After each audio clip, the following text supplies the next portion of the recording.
வாருங்கள், கணபதி உருவான புராண கதையும் அவருக்கு எப்படி ஆணை முகம் வந்தது என்பது குறித்தும் பார்ப்போம். ஒரு முறை கைலாயத்தில் பார்வதி நீராட சென்றார். காவலுக்கு நந்திகணத்தை நிற்க வைத்து சென்றார்.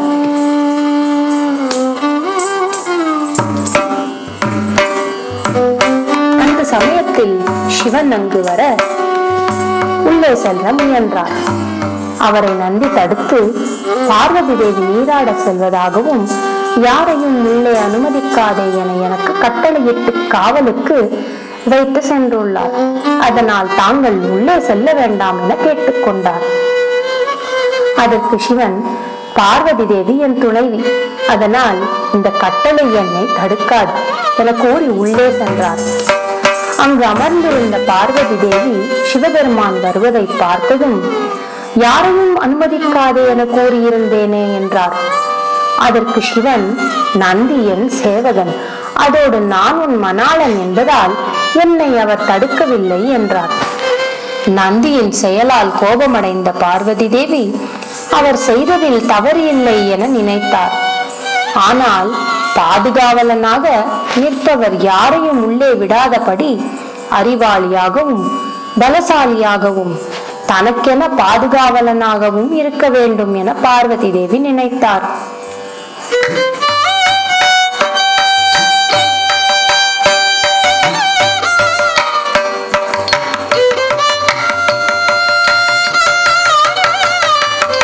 அந்த ஞாபகத்திலேயே நீராட சென்ற பார்வதி அவர் பூசிக்கொண்டிருந்த மஞ்சளையும் சந்தனத்தையும் பிடித்து ஒரு உருவமாக்கினார்.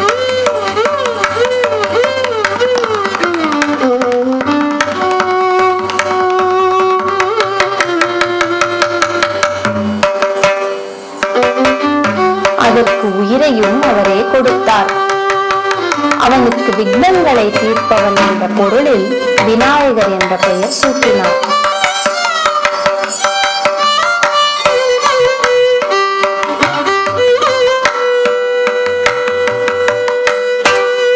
மேலும் தான் தயாராகி வரும் வரை ஒருவரையும் உள்ளே அனுமதிக்க வேண்டாம் என்று விநாயகரிடம் அறிவுறுத்துகிறார்.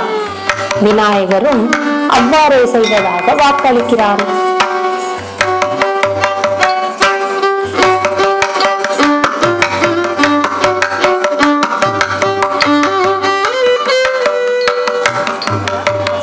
பிறகு கைலாயம் வந்தடைந்த சிவபெருமானை விநாயகர் உள்ளே செல்ல அனுமதிக்கவில்லை. சிவபெருமான் சிறு குழந்தை தன்னை தடுப்பதை பார்த்து கோபமடைந்து சிறுவனை யார் என்று கேட்க,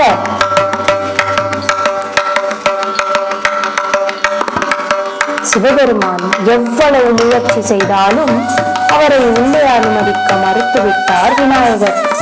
இதனால் கோபமடைந்த சிவபெருமான் தன் திரிசூலத்தால் விநாயகரின் தலையை கொய்தார்.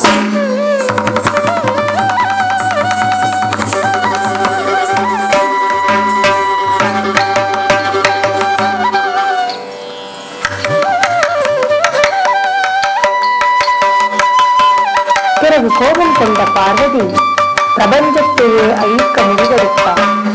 அவ்வாறு செய்ய வேண்டாம் என்று பிரம்மதேவர் வேண்டிக் கொண்டார். அதற்கு பார்வதி, விநாயகரை உயிர்த்தெழச் செய்ய வேண்டும் மற்றும் விநாயகரையே அனைவரும் முழு முதற் கடவுளாக வணங்க வேண்டும் என்று இரு நிபந்தனைகளை விதித்தார். அதை ஏற்றுக்கொண்ட சிவபெருமான் வடக்கில் தலை வைத்து இறந்த நிலையில் படுத்திருக்குமாறு முதலில் தென்படும் உயிரினத்தின் தலையை கொய்து எடுத்து வருமாறு சிவகணங்களை அனுப்பினார்.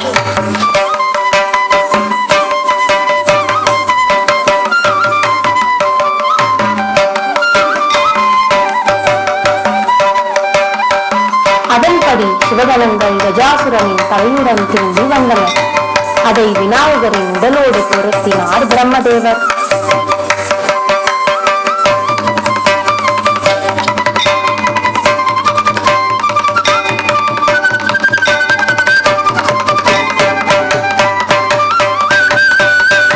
விநாயகருக்கு உயிரளித்த சிவபெருமான் அவனுக்கு முழுமுதற் கடவுள் என்ற பட்டமும் கணங்களுக்கு அதிபதி என்பதால் கணபதி என்றும் பெயரையும் வழங்கினார். விநாயகரின் ஒரு கரத்தில் எழுத்தாணி உள்ளது. இது சிருஷ்டி தொழில் செய்வதை குறிப்பிடுகிறது. இன்னொரு கையில் இருக்கும் பாசம் மறைத்தல் தொழில் செய்வதையும், மற்றொரு கையில் உள்ள அங்குசம் அழித்தல் தொழிலையும், நான்காவது கையில் உள்ள மோதகம் காத்தல் தொழிலையும் குறிப்பிடுகின்றன. விநாயகரின் தும்பிக்கையான ஐந்தாவது கை அனுகிரகம் செய்வதை குறிப்பதாக அமைந்து இருக்கிறது.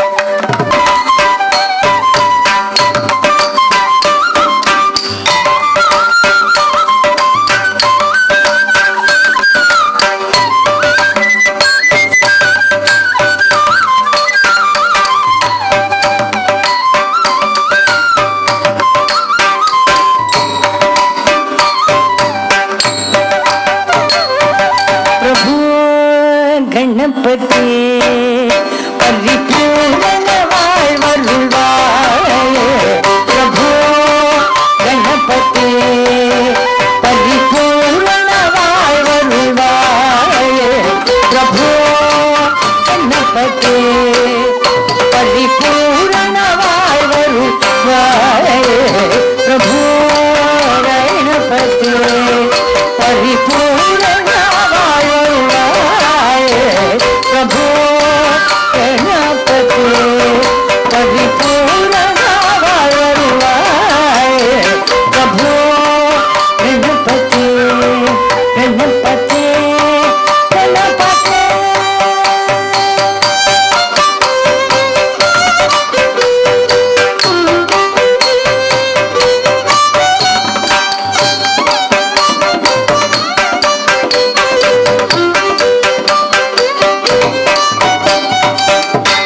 வணங்கி துதி பாடி ஆடி வந்த சன்னதி சரண் அறிவோமே.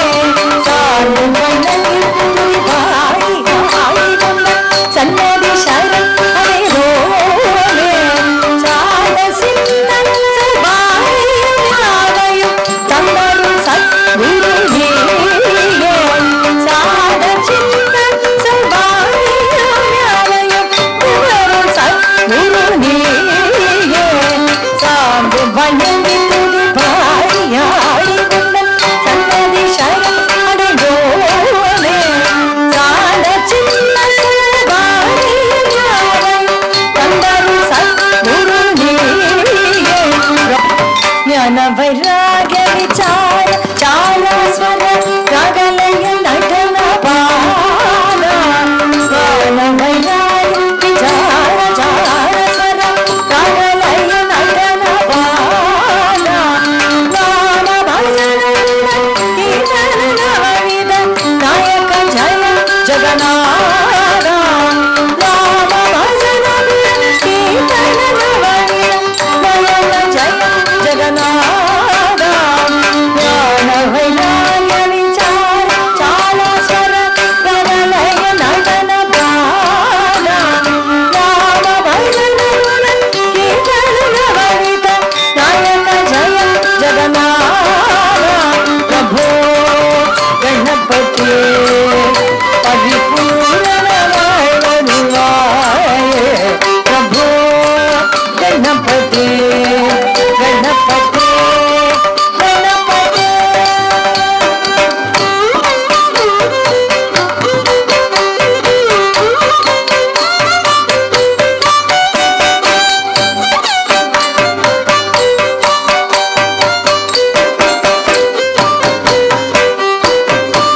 ಪಾರ್ವತಿ ಬಾಲಗ ಪಾರ ಬಾರ ಪರ ಪರಮ ಭಗವ ಭವರಗಣ.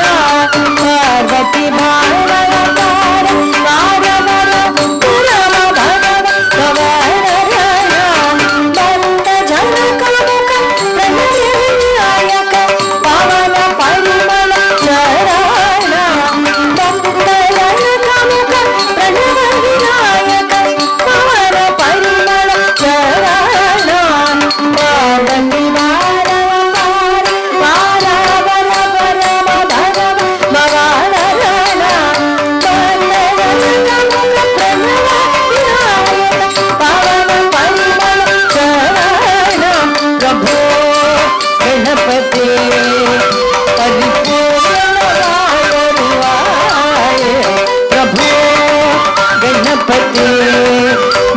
गणपते गणपते